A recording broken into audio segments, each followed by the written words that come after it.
Hey guys, welcome back to Electrical Car Repair Live. Our mission at the garage is to save you guys as much money as we can. That's why we make these absolutely free videos and we teach you how to fix your car for free. Let's go ahead and start on it now. Welcome to the channel. In today's video guys, we'll be working here on a Dodge Journey or Fiat Freemont, known as the rest of the world.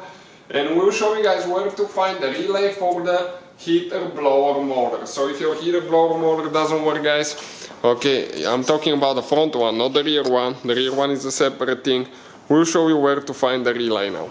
There is a relay that's hidden a little bit. So you have some fuses under the hood. It's not there guys. Okay, it's actually on the passenger side. So let me introduce you to the channel. We'll have more than 200 videos on this car, so please guys subscribe to the channel. Our mission is to save you as much money as we can. So we're going to go ahead, open the passenger door. You will notice that our glove box is missing. This is because we needed a little bit more room so we can actually go ahead and show you with the camera where things are. So if you come on this side now, on the right, that's where your fuse box is located. Okay, right there. That's where the fuse box is located. This is the cap right here, and under that cap, okay, is where the fuse box is. So now looking at the fuse box, you have only two relays. Okay, one here and one over there. That big one is the ignition run relay. This is your heater blower motor relay.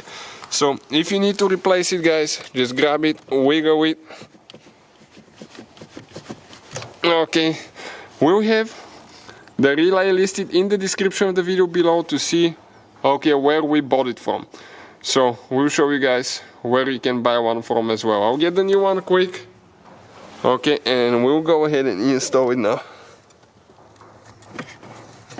Okay, perfect. So that's where it is guys. Thank you for watching. Please subscribe to the channel for more videos. Hopefully guys the video was helpful and we were able to save you money. We guys have more than 19,000 free repair videos on our YouTube channels. Check them out. We have videos that can save you thousands of dollars in future repairs. Thank you for watching and see you guys next time.